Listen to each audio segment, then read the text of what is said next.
It's finally here. After Halo Infinite came out in 2020, 6 years later, we finally have a new Halo game. Although I should say semi new, since it is considered a remake of the first Halo game. This is Halo Campaign Evolved. And I've been looking around at reviews on the internet. There's a lot of mixed opinions on this game. Some people like it, some people hate it. Some are kind of like in between. I played it a couple days ago for the first time, and usually when I review games or I give my impressions on games, I rate them or review them on how much fun I'm having, essentially.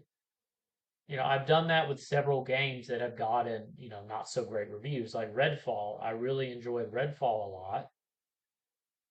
I really enjoyed another game comes to mind is Fallout 76, when that before all the updates, when it first came out, like the vanilla version. Um, I had a lot of fun in those games, and those games didn't really get good reviews. But because I had a lot of fun, I gave good reviews, good impressions on them. And that's where this game kind of stands for me. I do have some gripes on the performance, but other than that, I am having a ton of fun with this game. So I absolutely love Halo. It's one of my favorite franchises, and I have a particular nostalgia for the first Halo because that came out when I was in middle school, beginning of high school. I remember I played the demo PC version, which included the one of the best missions in any Halo game, Silent Tachographer. Included that mission, and then included Blood Gulch multiplayer. And I played that demo for hours. Just playing in Blood Gulch multiplayer was just endless fun. And that silent cartographer mission, I just replayed over and over because there were so many different ways you could go and complete the objectives in that mission. So I really do have a particular, like I said, nostalgia for the first Halo game. Does it have issues? Yes. There's a lot of backtracking, there's a lot of repetitive environments. Um, and even that is evident in the 2014 anniversary edition, because yes, they have remade this game already. Um, it's pretty much updated graphics uh, for the 2014 version, and you could switch back and forth from the old graphics to the new graphics. And when that came out, it was really cool to see the switch between the new graphics to the old graphics. But as far as the gameplay, it wasn't really changed. It was traditionally the same gameplay that was in Halo 1, and what this remake or seeks to do is to change some of the gameplay mechanics, change some of the level layouts to put a more, I guess, modern take on Halo Combat Evolved, which I guess is now Halo Campaign Evolved. It's still Halo CE, but yeah, when I first started the game, um, I was just having a ton of fun just playing for that first level again, the Pillar of Autumn. A lot of people are condemning sprint in this game, like Halo games shouldn't have sprint. But there is a way to turn off the sprint. You can use a skull if you find it. You can also just not use sprint. Like you don't have to use it. I was playing through some of the level just not using sprint. So it's not like you have to use it, but it is in there for those that want a more modern take on the game. And there is some modern enhancements besides sprint. You are able to use more weapons than were in the original game. Like you can use the SMG that premiered in Halo 2. You can use the fuel rod gun, which you can only use that in the PC version, and I think only in multiplayer. You can use the energy sword, so you can use different weapons that weren't in the original Halo game, like even weapons like the Sentinel gun. So there's that, and some of the level layouts I noticed have changed. to make it, more streamlined. Yes, the environments can still seem a bit repetitive, especially like in levels like the Truth and Reconciliation level where you're in the ship and just all the purple sheen everywhere. It hasn't changed, but the overall gameplay is still as fun as ever. And what I've really been enjoying with this overall package is the different ways you can play the campaign levels. So yes, this game did not come with multiplayer. I did think that they should have included some multiplayer with it, but I'll get into that in a little bit. As far as like the single player campaign, the remix mode is a really cool addition. So what the remix campaign mode does is it takes the skulls that you can collect.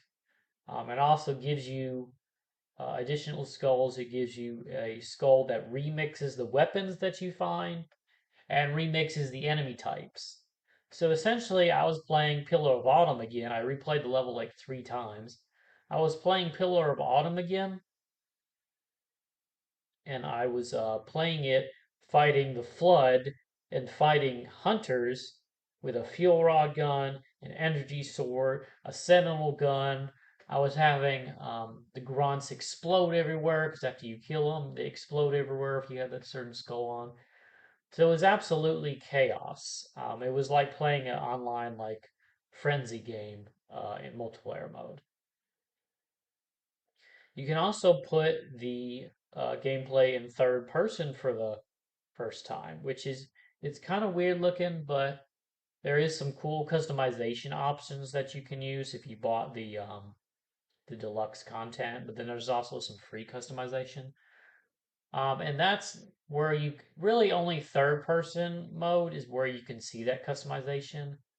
Unless you're like driving in like you're playing first person mode, but like you get in a warthog or something, you can see your customized armor. The weapons can also be customized as well. If you got the deluxe edition, there comes with some customized weapon skins. It's kind of weird though because like the cutscenes you can tell are were already pre-rendered, like they're not live, so you don't see your custom armor. So it's kind of weird. You're playing like a custom, armor with pink needles all over your body, but then in the cutscene you're back to regular Master Chief. So I do feel like they should have put some effort into that. At least putting your custom armor in the cutscenes, especially so when you have to pay like $20 for the deluxe skins. It would have been a nice thing to see. There's plenty of other games that do that. But yeah, so but playing person mode in the remix campaign is just a ton of fun.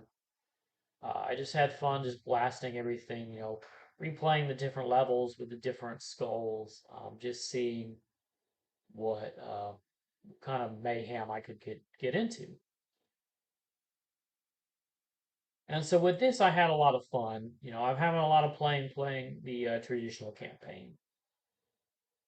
So to me, it is a good game. I think it is worth the money for me. Now, let me get into some gripes because I do have gripes about the performance. So this game does use Unreal Engine 5, which I feel like was a mistake. That engine is not optimized well. I've heard from my friend that when he was playing it on his PC, that there was just this weird blur all over the screen. Um, and I'm playing on an Xbox Series S, which is outdated console at this point. So I don't expect like the best, overall graphics level, but I do notice that blur. But to even hear about it on like a high-end PC, to have that blur, just shows that the engine is not optimized well. And I was also just encountering glitches, like there are just enemies floating in the air. On the second level, when I had, done all the objectives, the cutscene didn't play, so I was just, it was pretty much glitched. So like I had to restart the entire mission over again because of that. The cutscene did not trigger. And then I've heard of, I've heard of a bunch of other glitches that are going on. So just to see those kind of glitches in this game, we haven't had a Halo game in 6 years, and this is just, a remake of a first game from the original Xbox. Like that's pretty much unexcusable to have this many glitches, and I feel like it does have to do with the Unreal Engine 5. A lot of people saying it does look good. I'm like, yeah, it looks fine. It feels like it was made to be like a tech demo for Unreal Engine 5. I just feel like they should have went with a different engine. I feel like that would have been a lot better. It would have been more optimized for the different, uh, consoles and PC that it's available on. So other than that, other than the performance and the little gripe about not having to customize armor and cutscenes, I do feel like this is I feel like it is a good game. It is it's of course it's Halo Combat Evolved. That game was so much fun when it came out. It's still a lot of fun. So it is still Halo at the end of the day. So if you like Halo, if you like the first game, you're still gonna have a good time. There's a lot of people saying, was this game absolutely necessary? No, I don't think it's necessary because you can, it's like $50, with no multiplayer. You can get the Halo Master Chief Collection I saw it on digital for like $31. And for $31, you get Halo Combat Evolved, you get Halo 2, and that's the anniversary edition of it. The first Halo also has the anniversary edition to it. You get Halo 3, you get Halo 4, you get Halo 3 ODST, you get Halo Reach. So you get some of the best Halo games ever made, all in one package, which with a whole suite of multiplayer to go with it for only $31. So if you want to play Halo Master Chief, if you want to play Halo Combat Evolved, you could just go get the Halo Master Chief Collection on PC or Xbox. And it's still a great game. Like the Anniversary Edition is still a really great game to play. You know, if you want some, more modern um, combat, like, with sprint and, being able to use more weapons, stuff like that. Or if you want to see like some of the best graphics for this game, then yeah, you should play the Halo, campaign evolved. Uh, but I don't know if this is like the best way to revitalize Halo. Like, and it's on PlayStation 2, which is weird. I don't know like how many people are really going to buy that on PlayStation. But I don't know. I just don't know. I haven't looked at the sales figures, but I just don't know what they're going for. I did like Halo Infinite, um, and I was hoping for like more story content with that, or like the next Halo, but instead we're getting this. It's just like with Gears of War. I really enjoyed Gears 5, and I've been waiting for Gears 6 to conclude the story, but we're not getting it. We got the first Gears remade again, um, which is kind of a similar parallel to Halo Combat Evolved. This is the second time it's been remade. Well, the first Gears of War has also been remade twice. You had the remake on Xbox One, and now you have another remake on Xbox Series X. I don't know what they thought, and that's also on PlayStation 2. And then they're having Gears of War E-Day, which is a new Gears of War game, but it's coming before the Gears of War series. Like, I just want a conclusion to Gears 5. Same with Halo. I want a conclusion to Halo Infinite. Halo 5, Halo 4, they were kind of like their own story, and Halo Infinite was its own story as well. Like, none of those games really connect at all. But I did enjoy what they were going for in Halo Infinite, and I would like to see just some kind of conclusion from the franchise Um, so I just don't know what the point of this releasing this was, especially with no multiplayer. There should have been some multiplayer to it, but I guess you could say, oh, you could go play multiplayer on the Master Chief Collection. Well, yeah, but people that have PlayStation only don't have the Master Chief Collection. So they're not be able to play that on multiplayer unless they're playing on PC. But yeah, there's a lot I could get into with the state of the Microsoft franchises and the state of Xbox and Microsoft in general. But that I'll say that for another video because I am kind of rambling on. But yeah, overall, this is a really good game to me, and I'm enjoying it a lot. And thanks for watching.